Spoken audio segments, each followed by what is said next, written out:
আজকে আপনাদের জন্য এক ভিন্ন স্বাদের নাস্তার রেসিপি নিয়ে আবারও হাজির হলাম। হাই গাইস, আসসালামু আলাইকুম। আশা করি সবাই ভালো আছেন।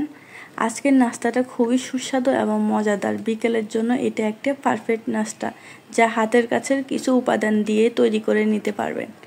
আজকের নাস্তা বেশি কথা না বলে চলুন মূল রেসিপিতে চলে। এই নাস্তার জন্য প্রধান উপকরণ হচ্ছে ময়দা এবং আলু। এখানে আমি 3 কাপ ময়দা নিয়েছি, পরিমাপ মতো লবণ এবং 2 চামচ সয়াবিন তেল দিয়ে নর্মাল পানি দিয়ে ভালো করে একটা রুটির খামির তৈরি করে নিব। এই খামিরটা অনেকটাই রুটির মতো, যে আমরা রুটি তৈরি করে থাকি। এখন ভালো করে মাখবো যাতে ভিতরে কোনো বাতাস না থাকে। এখন মাখা শেষ। 10 মিনিটের জন্য আমি রেস্টে রাখবো। এখানে একটা বড় সাইজের আলু সিদ্ধ করে নিয়েছি।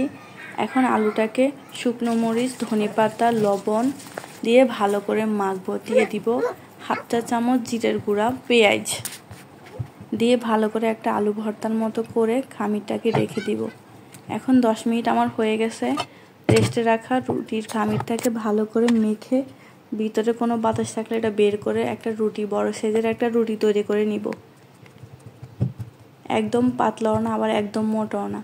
রুটিটা যখন আমি করা কমপ্লিট হয়ে যাবে, তখন আলু ভর্তাটা আমরা দিয়ে দিব মেখে রুটিতে। পুরো রুটিতে সম্পূর্ণভাবে আলুর ব্যাটারটা দিয়ে দিব, যাতে করে কোনো একটা জায়গা খালি না থাকে। দেখতেই পাচ্ছেন স্ক্রিনে আমি কিভাবে দিচ্ছি। সমানভাবে পুরো জায়গায় দিতে হবে রুটির। এখন একটা কাটার দিয়ে ভালো করে কোনাকুনিভাবে এরকম কেটে এই পিসগুলো এখন আমরা রেখে একটা করে রেখে সবগুলো করে নিব। মোটা সাইজ থেকে শুরু করে একদম কিনার পর্যন্ত সবগুলো ফোল্ড করে দিব। দেখতে পাচ্ছেন মুচমুচে আলুর পকোড়া আমার রেডি হয়ে গেছে। আমি কিভাবে তৈরি করছি মূল রেসিপিতে এখন চলে যাচ্ছি। এখানে একটা প্যান বসেছি। তেলটা যখন গরম হয়ে যাবে তখন দিয়ে দিব একে একে পকোড়াগুলো, স্টেপ বাই স্টেপ। এখানে চুলার ফ্লেম থাকবে মিডিয়াম টু লো হিটে। একদম তেলটা বেশি গরমও দিবেন না, আবার ঠান্ডাও দিবেন না, যাতে আমাদের পকোড়াটা মচমচে হয়ে থাকে, খেতে ভালো লাগে। এখন এক পিঠ যখন হয়ে যাবে, আরেক পিঠও আমরা উল্টে দেব। উল্টে পাল্টে ভালো করে ভেজে নিব, যাতে করে ভিতরে ক্রিস্পি এবং মচমচে হয়ে যায়।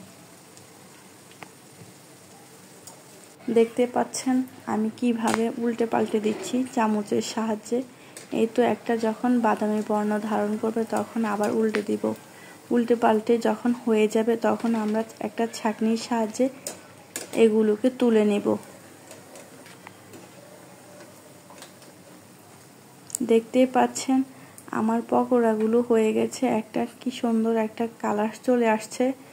এখন আমরা এগুলোকে একটা ছাঁকনির সাহায্যে তুলে নিব। তুলে নেওয়ার পর পরের যে পকোড়াগুলো আমরা তৈরি করেছি এগুলো ভেজে নেব। এই নাস্তাটা বিকালের জন্য একটা পারফেক্ট নাস্তা, যা অল্প সময়ে বানিয়ে নিতে পারেন। বাসায় মেহমান আসলে খুব ঝটপট বানিয়ে দিতে পারেন।